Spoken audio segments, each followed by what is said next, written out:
दोस्तों, आपका आज की कहानी में स्वागत है। दोस्तों, अगर आपको ये कहानी अच्छी लग रही है तो आप वीडियो को लाइक और चैनल को सब्सक्राइब जरूर कर लेना। चलिए आज की कहानी शुरू करते हैं। दोस्तों, आपने पिछले एपिसोड में देखा कि मोटा मोंक नाराज हो गया था। उसने नाराजगी भरी आवाज में कहा, मिस, मैं आपसे फिर से कह रहा हूँ, आप मुझे मोटा मोंक कह सकती हैं, लेकिन छोटा मोटा मत कहिए। इसके बाद मोटे मोक ने उसकी बात का जवाब देते हुए कहा कि उसके पास एक बुरा तावीज है, लेकिन वो सिर्फ एक ही था, इसीलिए वो उन सबको नहीं ले जा सकता था। काले पिल्ले ने विरोध करते हुए कहा, यह बकवास है। समर ने तुम्हें मिशा की रक्षा करने के लिए कहा था। इसके बाद आकाश भक्षी सांप और काला पिल्ला आगे बढ़ते हुए मोटे मोक और निशा को हौसला देते हुए कहा, डरने की कोई बात नहीं है, हम स्ट्रोंग हैं। चलो उनके घर को तोड़ दे। हालांकि जब वे त्रिलोक से 20 मीटर दूर रहे थे तो उनके रास्ते में एक सफेद रक्षात्मक ब्लॉक था। मिशा ने उसे अच्छे से देखते हुए कहा, ये एक रक्षात्मक व्यू रचना है जिसे व्यू रचना के मास्टर ने हमें अंदर फंसाने के लिए स्थापित किया है। तभी उसकी बात सुनकर त्रिलोक हंसा। उसने हंसते हुए कहा, मिशा, तुम बहुत होशियार हो।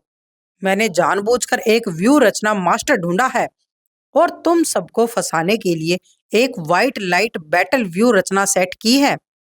मिशा को धमकी देने के बाद त्रिलोक ने एक कोने में देखते हुए हल्की मुस्कान के साथ कहा, मास्टर, बाहर आइए और इन लोगों की जांच कीजिए जो आपकी व्यू रचना में फंस गए थे। उसकी बात सुनते ही तभी एक सफेद बालों वाला एल्डर जो काले वस्त्र पहने हुए था, वो मास्टर मनराज था, वो उनके पीछे से बाहर आया। मनराज को देखते ही आसपास के आत्म साधकों ने फुसफुसाते हुए कहा, मनराज आए, ये तो दुर्लभ है। वो एक ऐसे ग्रैंड मास्टर हैं जो शायद ही कभी दिखाई देते हैं। तभी मिशा ने मोटे मोक से पूछा, क्या तुम्हारे पास इस युद्ध व्यू रचना को भेदने का कोई तरीका है? मोटे मोक ने एक काला फायर ग्रेनाइड निकाला, उसका व्यूज निकाला और उसे सफेद प्रकाश व्यू रचना पर फेंक दिया। एक विशाल ध्वनि के साथ काले फायर ग्रेनेड सफेद प्रकाश व्यू रचना के विरुद्ध फट गए। काले फायर ग्रेनेड के विस्फोटक की आवाज इतनी तेज थी कि आसपास के सभी लोगों ने कान बंद कर लिए। कुछ आत्म साधकों के कानों से खून बहने लगा। जब काली धुंध फटी तो सभी ने आगे देखा और अगले ही क्षण वे सभी आश्चर्यचकित रह गए। सफेद प्रकाश व्यू रचना अभी भी बरकरार और अक्षुण्ण थी। मोटा मोक भी आश्चर्यचकित होकर बुदबुदाते हुए कहने लगा, क्या बकवास है। मेरे कायल फायर ग्रेनेड इस युद्ध व्यू रचना को क्यों नहीं तोड़ सकते? क्या वो हेवन एम्परर लेवल का व्यू रचना मास्टर है? उसकी बात सुनकर मनराज हंसा और उसने उपहास करते हुए कहा, छोटे मोटे कोशिश करना बंद करो। मेरी सफेद प्रकाश व्यू रचना है हेवन एम्परर किंगडम लेवल के 8वें स्टेज की व्यू रचना है। तुम इसे तोड़ नहीं सकते। मोटे मोंक को छोटा मोटा कहलवाना सबसे ज्यादा नापसंद था। वो क्रोधित हुआ। उसने गुस्से से चिल्लाते हुए कहा, तुम बूढ़े कमीने, मुझे छोटा मोटा कहलवाना बिल्कुल पसंद नहीं है। चलो आज मैं तुम्हें दिखाता हूँ कि अगर कोई मुझे छोटा मोटा कहता है तो मैं क्या करता हूँ। ये कहते हुए उसने एक साथ 10 ब्लैक फायर ग्रेनेड निकाले और सभी 10 को सफेद प्रकाश व्यू रचना की तरफ फेंक दिया। तेज आवाज आई और जोरदार विस्फोट के साथ मशरूम जैसा बादल ऊपर उठ गया। आसपास के सभी आत्म साधक सदमे की लहर से पीछे हट गए, लेकिन अगले ही पल मोटा मोक उदास हो गया क्योंकि उसने देखा कि व्यू रचना अभी भी पूरी तरह से सुरक्षित थी।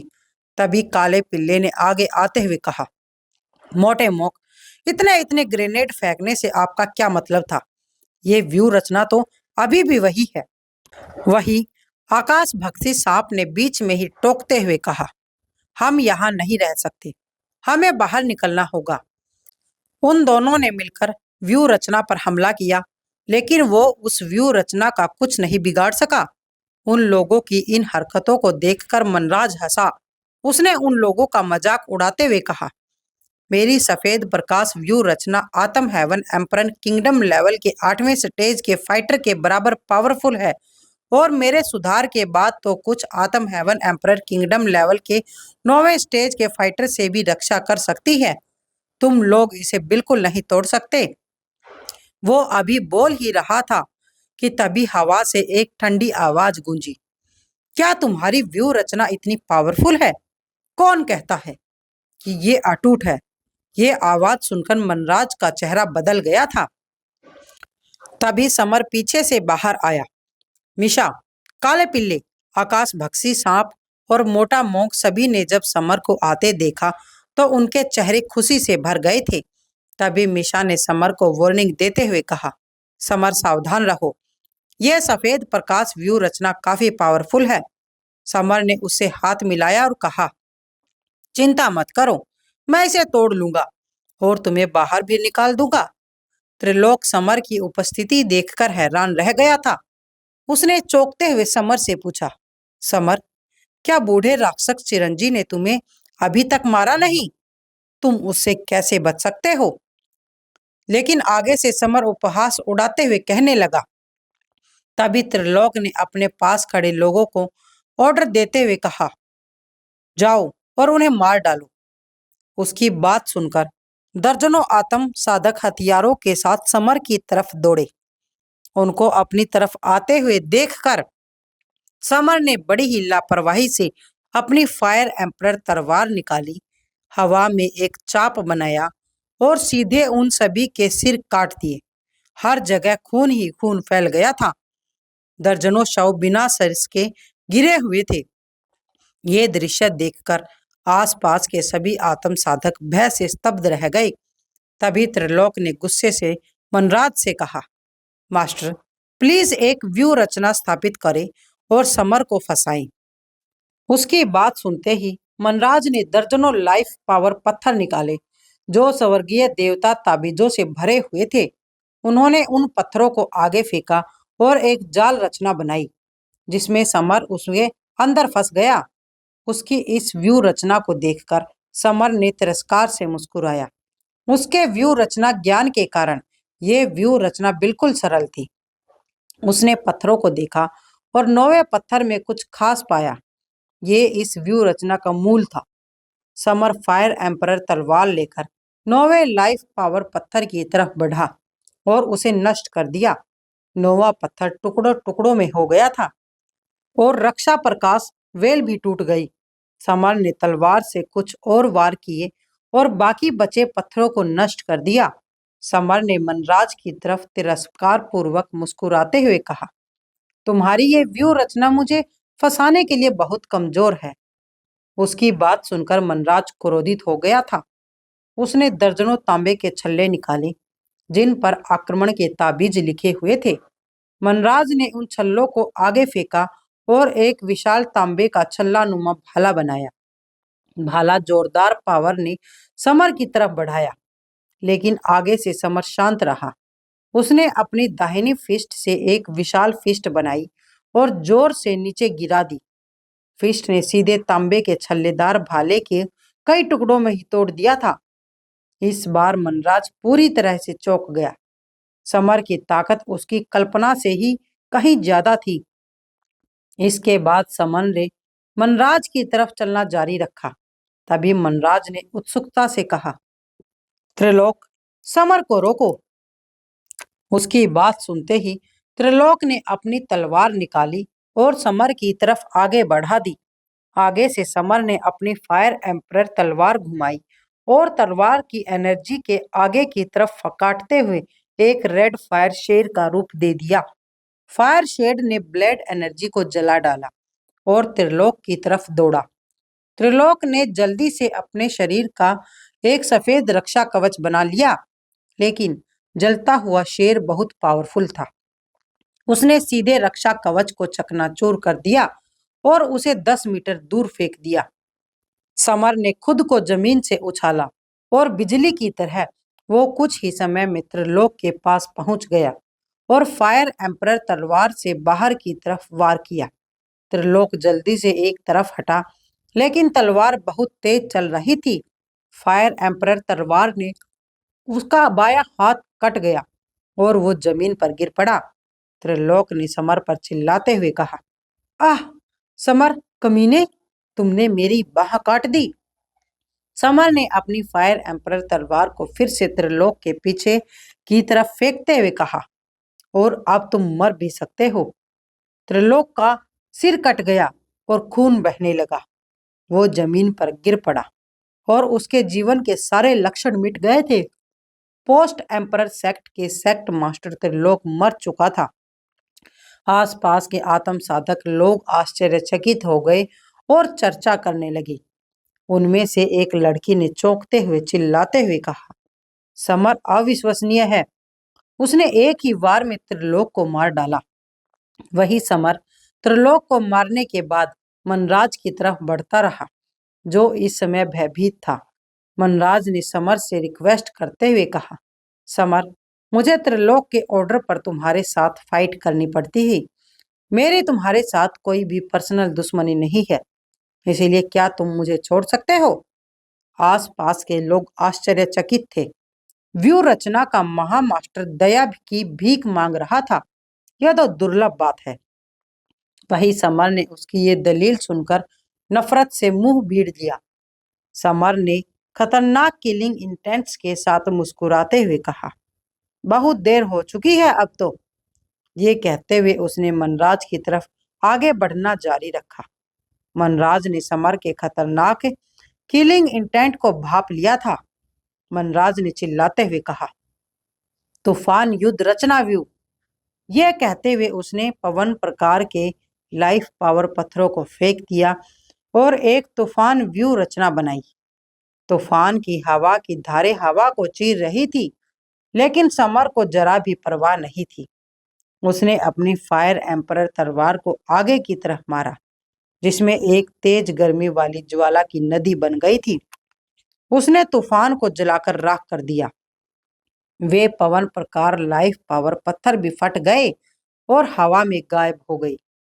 इतनी स्पिरिचुअल एनर्जी ग्रहण करने के बाद भी मनराज समर के एक भी बार को रोक नहीं पाया था। समर एक घातक आभा बिखेरते हुए मनराज की तरफ आगे बढ़ा। मनराज का डर स्पष्ट था। सदमे में उसने अपनी जेबों से लाइफ पावर पत्थर निकाल फेंके। तुरंत विभिन्न रक्षात्मक, आक्रामक और जाल व्यूह रचना बुनने लगा। वो हताशा में समर को रोकने का प्रयास कर रहा था, किंतु समर की अविश्वसनीय पावर के सामने ये सारी रचनाएं व्यर्थ थी। उसकी फायर एम्परर तलवार के छोटे स्टिक वार की व्यू रचनाओं को ध्वस्त करने के लिए पर्याप्त थी। मगर ये समर ने उदासीनता से मनराज को कहा, तुम बहुत कमजोर हो। दूसरों के लिए मनराज भले ही एक ग्रैंड मास्टर रहा था, लेकिन डार्क नाइट से व्यू रचना निर्माण और स्थानिक तावीज शास्त्र सीखने वाले समर के सामने वो कुछ भी नहीं था। समर एक दुर्जय पावर था। उसके रास्ते में आने वाली बाधाओं को तोड़ना उसके लिए कोई बड़ी चुनौती नहीं थी। पलक झपकते ही समन मनराज के सामने आ गया। उसने अपनी तलवार आगे बढ़ाई और फायर एम्परर तलवार की ठंडी धार मनराज की गर्दन से इंच भर पहले रुक गई थी। मनराज का चेहरा ये सब देखकर पीला पड़ गया था और वो कांप रहा था। अपनी गर्दन पर मौत का साया महसूस करते हुए उसका साहस जवाब दे गया। मनराज ने भीख मांगते हुए कहा, समर, प्लीज मुझे मत मारो। समर ने घातक इरादे से ठंडी मुस्कान देते हुए कहा, यह तो तुम्हें मिशा को फंसाने और उसे मारने की तैयारी करने से पहले 2 बार सोचना चाहिए था। अब भाड़ में जाओ। एक पल में समर ने अपनी तलवार आगे बढ़ाई। मनराज का सिर धड़ से अलग हो गया और कई मीटर ऊपर हवा में उड़ गया था। खून का फव्वारा फूटा और व्यू रचना के महान मास्टर मनराज का निर्जीव शरीर जमीन पर गिरा पड़ा था। आसपास के आत्म साधक गहरे सदमे में थे। ये लोग समर के डर से पीछे हटते जा रहे थे। उनमें से एक लड़के ने हैरान होते हुए कहा, समर बहुत पावरफुल है, उसने मनराज को भी मार दिया। उसके पास खड़ी लड़की ने धीरे से कहा, मनराज दशकों से टॉप मास्टरों में से एक थे, जिसने सोचा होगा कि वो समर के हाथों ही मारा जाएगा। एक और लड़के ने अपनी आंखें चौड़ी करते हुए कहा, हाँ, मुझे पता चला कि समर को यंग जनरेशन का नंबर 1 फाइटर क्यों कहा जाता है। आत्म साधक समर को विस्मय, भय और प्रशंसा के जटिल मिश्रण से देख रहे थे। वो अब उनके मन में एक उच्च स्थान पर ही था, लगभग उन पुराने राक्षसों के समान। मनराज को निपटाने के बाद समर तुरंत सुखदेव और शिवकांत की तरफ मुड़ा। समर के किलिंग इंटेंट को भांपकर वे चौंक गए थे और भागने के लिए मुड़े। समर की ताकत देखने के बाद उनमें लड़ने की अब हिम्मत नहीं थी। तभी समर ने जमीन पर पैर पटका और एक झटके में उन दोनों के पास पहुंच गया। उसने अपनी तलवार से 2 तीव्र विस्फोट किए, जिसमें तलवार की एनर्जी ने उनके सिर सीधे काट दिए थे। जमीन पर खून बह निकला। आसपास मौजूद सभी लोग और भी डर गए और पीछे हट गए थे। इसके बाद समर सफेद प्रकाश व्यू रचना की तरफ बढ़ा। मनराज की मौत के बाद लाइफ पावर पत्थर का सीधा कंट्रोल न होने के कारण व्यू रचना कमजोर हो गई थी। समर ने अपनी तलवार से एक वार किया और व्यू रचना तुरंत बिखर गई। इसके बाद समर मिशा के पास गया और चिंता से बोला, मिशा, क्या तुम ठीक हो? मिशा के सुंदर चेहरे पर अब खुशी की लहर दिखाई दे रही थी। वो तुरंत समर की बाहों में चली गई और अपना सिर हिलाकर संकेत दिया कि वो बिल्कुल ठीक है। तभी काला पिल्ला अपनी पूंछ हिलाता हुआ समर के सामने आया। उसने समर की पैंट खींची और बोला, लेकिन मैं ठीक नहीं हूँ। समर ने झुंझलाहट से अपनी आंखें घुमाई।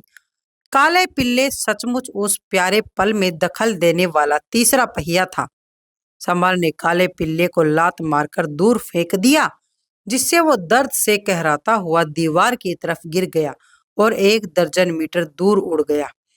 वहीं पास खड़ी मेमना सांप महारानी ने जब मिशा को समर के गले लगते हुए देखा तो वो दुखी होकर घुर्राई, तुम अब किस लिए रुके हो?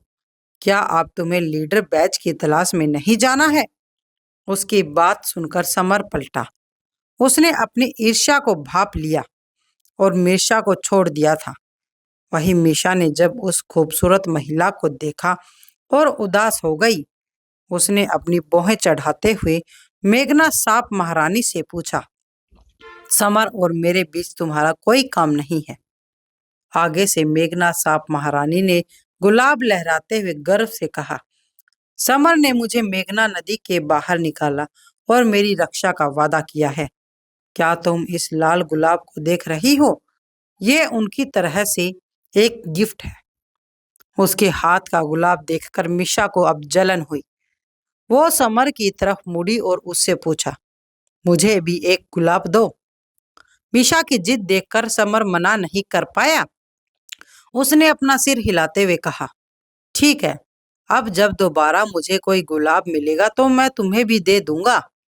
तभी अगले ही पल पहाड़ पर एक जोरदार चमकदार गोल्डन रोशनी प्रकट हुई, जिसके चारों तरफ ताबीज की लिपि तैर रही थी। कई आत्म साधक उस दिशा में दौड़ रहे थे। उस गोल्डन रोशनी को देखकर समर ने अपनी भौहें चढ़ाई और काले पिल्ले से कहा, काले पिल्ले, जाकर देखो कि क्या हुआ। काले पिल्ले ने सिर हिलाया और एक बवंडर में बदलकर आम साधकों के पास पहुंच गया। उसमें एक को पकड़कर उससे पूछा, तुम सब उस दिशा में क्यों जा रही हो? छोटे बालों वाले साधक ने उसको समझाते हुए कहा, अलायंस लीडर बैच आगे पहाड़ पर दिखाई दिया है, इसलिए सभी वहीं पर जा रहे हैं। अलायंस लीडर के सिलेक्शन का नियम ये है कि जो भी ये बैच प्राप्त करेगा वो पूर्वी स्वयं साधकों का लीडर बन जाएगा। पिल्ले ने वापस आकर समर को ये खबर बताई और ये खबर सुनकर समर उत्साहित हो गया। उसने एक्साइटेड होते हुए कहा, चलो उस पहाड़ पर जाकर लीडर बैज लेकर आए। समर ने ग्रुप का नेतृत्व किया और तूफान की तरह आगे बढ़ गया। ड्रैगन टाइगर पर्वत की पर्वत श्रृंखला हजारों चोटियों में सबसे ऊंचा पर्वत है। 9,999 मीटर ऊंचा था। इस समय ये पर्वत तीव्र गोल्डन प्रकाश से जगमगा रहा था और आकाश में लीडर बैच लिखा हुआ ये गोल्डन चिन्ह दिखाई दे रहा था। समर सबको ड्रैगन टाइगर पर्वत की तरफ ले गया। रास्ते में उसने कई पावरफुल जंगली जानवरों के सिर अपनी तरफ तलवार से काट दिए थे। उनकी राक्षसी गोलियों को काले पिल्ले और आकाश भक्षी सांप ने खाकर अपनी पावर बढ़ा ली। जल्द ही वे ड्रैगन टाइगर पर्वत के नीचे पहुंच गए, जहां पहले से ही कई पावरफुल आत्म साधक एकत्रित थे। लीडर्स ने भाग्यशाली एल्डर सफेद क्रेन परी और बूढ़ा राक्षस चिरंजीव जैसे आत्म पावरफुल लोग थे। उनमें सबसे ज्यादा कमजोर बूढ़े राक्षस चिरंजीव भी आत्म हेवन एम्परर किंगडम लेवल के 8वें स्टेज पर हैं। समर ने अपने ग्रुप का नेतृत्व किया और आगे बढ़ गया। एक आत्म हेवन एम्परर किंगडम लेवल के पीछे 6ठे स्टेज का फाइटर उसका रास्ता रोकने लगा। समर ने एक शब्द भी नहीं बोला और अपनी हथेली को जोर से वार किया, जिससे अत्यंत तीव्र ज्वाला निकली और उसका सिर अनगिनत टुकड़ों में बिखर गया। जब मारे गए साधक के दोस्त आत्म हेवन एम्परर किंगडम लेवल के 6ठे और 7वें स्टेज के फाइटर क्रोधित होकर बदला लेने के लिए आगे बढ़े, तो समर ने शांत भाव से स्ट्रगल हेल फिस्ट से पंच मारा। एक विशाल पंच आगे बढ़ा और सभी आत्म साधक चकनाचूर हो गए। समर ने हंसते हुए अपना सिर उठाया और आगे बढ़ गया। तभी बूढ़े राक्षस चिरंजीव ने समर की हंसी सुनकर ठंडी नजर से देखा। समर ने उसे सीधा संबोधित करते हुए कहा, बूढ़े राक्षस चिरंजीव, तुम बूढ़े गंदे कमीने, आओ और मेरे हाथों से मरने के लिए तैयार हो जाओ। समर ने इन अहंकारी शब्दों से आसपास के सभी आत्म साधक स्तब्ध रह गए थे। चिरंजीव 200 साल से अपराजित था, फिर भी समर ने उसे खुलेआम चैलेंज किया। बूढ़े राक्षस चिरंजीव का चेहरा क्रोध से हरा हो गया था, लेकिन जब उसने समर के बगल में खड़ी मेघना सांप महारानी को देखा तो उसने अपना गुस्सा पी लिया। वो जानता था कि समर और मेघना सांप महारानी का संयुक्त मुकाबला वो नहीं कर सकता, क्योंकि वो अभी भी पिछली बार से हमले से घायल था। उसने भाग्यशाली एल्डर से बात करते हुए कहा, भाई भाग्यशाली एल्डर, ये युवक बहुत ही ज्यादा घमंडी है।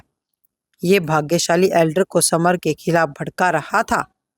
उसकी बातों में आकर भाग्यशाली एल्डर ने समर से कहा, समर, तुम बहुत घमंडी हो। तुमने अपने बड़ों का सम्मान करना भी नहीं सीखा। आगे से समर हल्के से मुस्कुराया। मैं स्वाभाविक रूप से नैतिक रूप से आदरणीय एल्डर्स का सम्मान करता हूँ, लेकिन कुछ एल्डर अपनी ताकत इस्तेमाल मेरे जैसे यंग लोगों को मारने के लिए करते हैं। बूढ़ा राक्षस चिरंजीव मुझे मारना चाहता है। उसने मुझे घायल कर दिया था, इसीलिए मैं उसे मारकर अपना बदला लेना चाहता हूँ। अब आप ये बताइए, इसमें क्या गलत है? वही समर की बात सुनकर बूढ़े राक्षस चिरंजीव चुप रहा, क्योंकि समर सच ही तो कह रहा था। भाग्यशाली एल्डर ने तुरंत स्थिति को भांप लिया और मुस्कुराते हुए कहने लगा, बूढ़े राक्षस चिरंजीव, क्योंकि तुम्हारे और समर के बीच पर्सनल मतभेद है, इसीलिए मैं बीच में नहीं बोलूंगा। तुम दोनों अपने फैसले के लिए अपनी नियति का एहसास कर सकते हो। हस्तक्षेप से इनकार देखकर समर मौका उठाते हुए बूढ़े राक्षसी चिरंजीव की तरफ आगे बढ़ गया। आसपास के सभी साधक पीछे हट गए। तभी बीच में फाइट के लिए एक बड़ा खाली मैदान बन गया।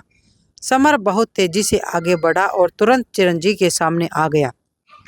उसने अपनी फायर एम्परर तलवार उठाई और आगे बढ़ गया।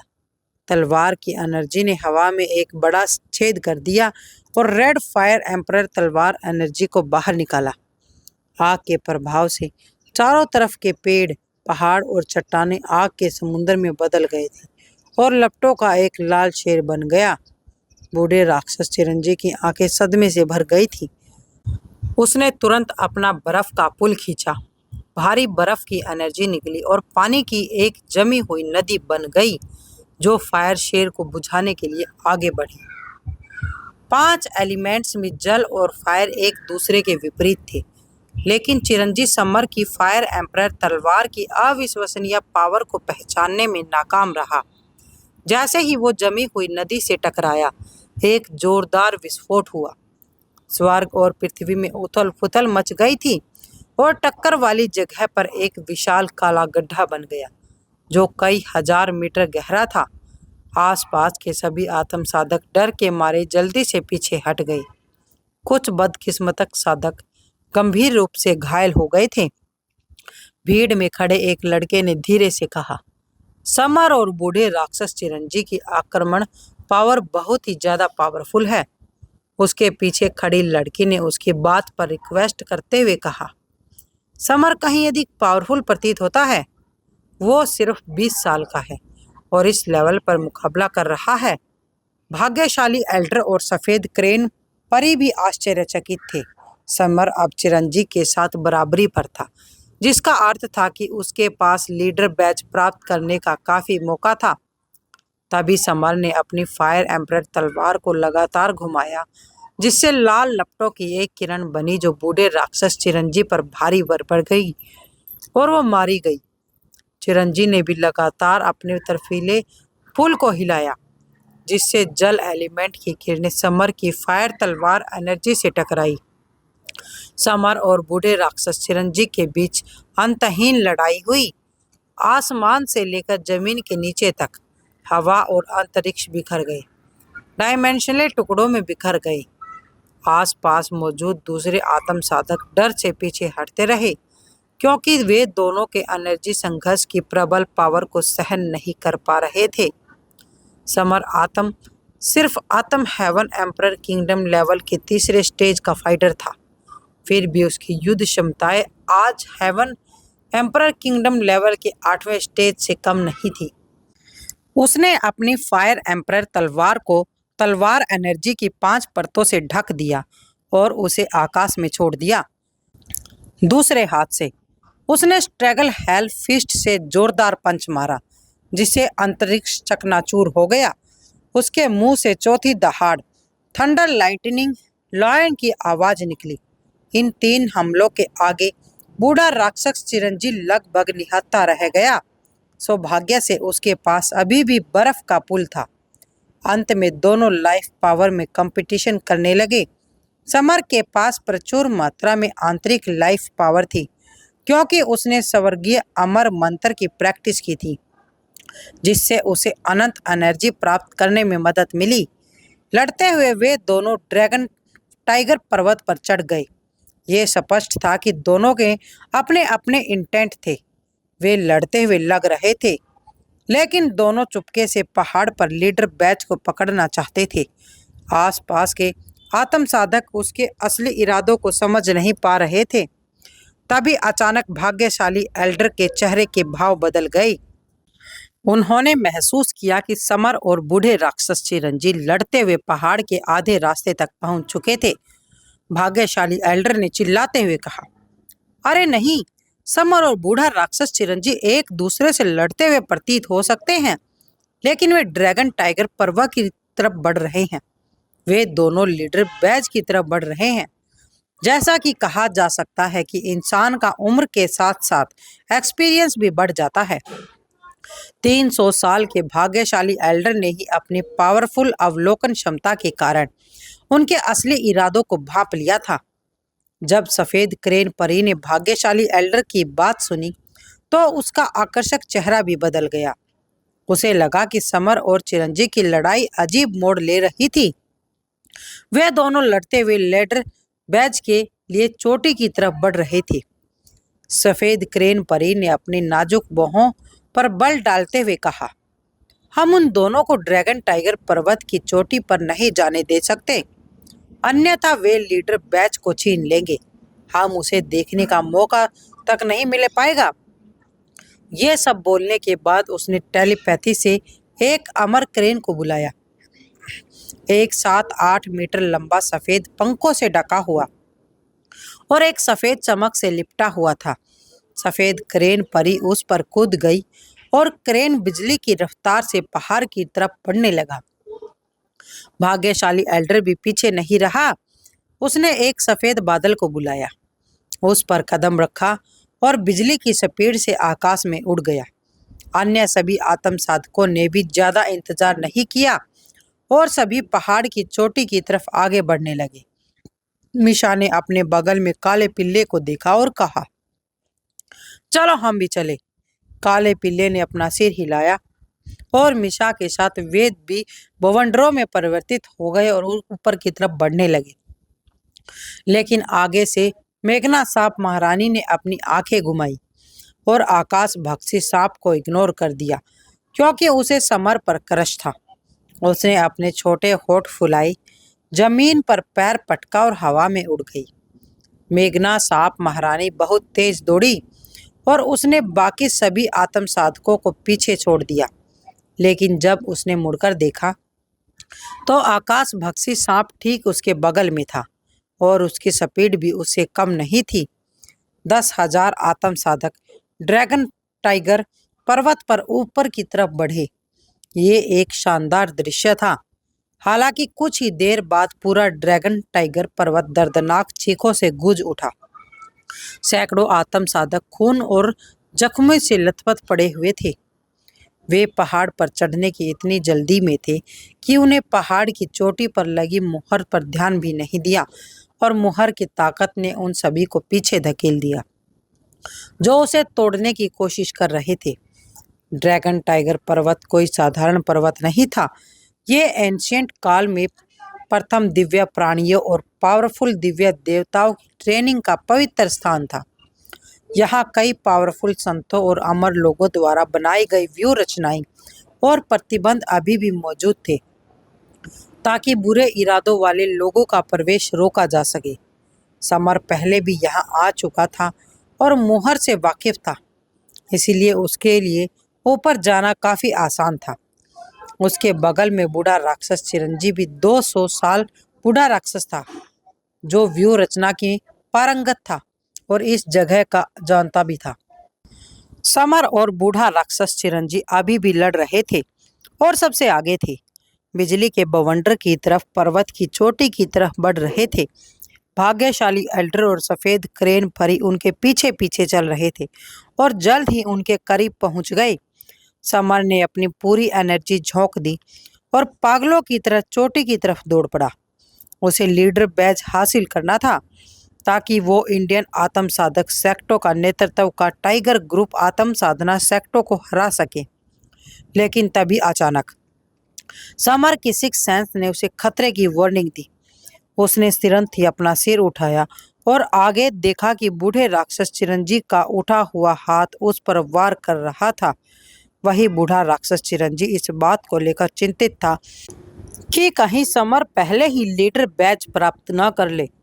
आगे से समर ने तुरंत अपनी मॉर्टल पुगेट्री बॉडी तकनीक का इस्तेमाल किया, अपने शरीर को गोल्डन रोशनी से भर दिया और शून्य से अपनी फिस्ट बाहर निकाली। इससे एक विशाल गोल्डन फिस्ट बन गई, जो बूढ़े राक्षस चिरंजी के हाथ की तरफ तीव्र गति से बढ़ रही थी। एक जोरदार धमाके के साथ बूढ़े राक्षस चिरंजी का हाथ समर की फिस्ट से टकराया। इस जोरदार धमाके से पूरा आसमान हिल गया, जहां तक कि उनके बगल में रखी मुहर भी अट्रैक्टिव हो गई थी और विशाल एनर्जी का एक तूफान चारों तरफ फैल गया।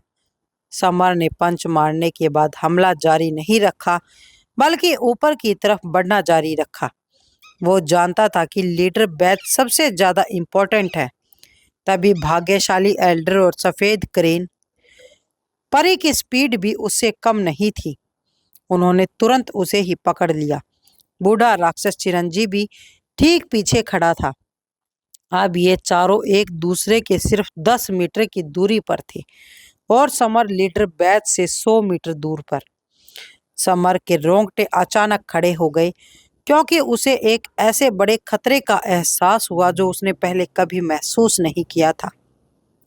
वो तुरंत मुड़ा और एक तरफ हट गया।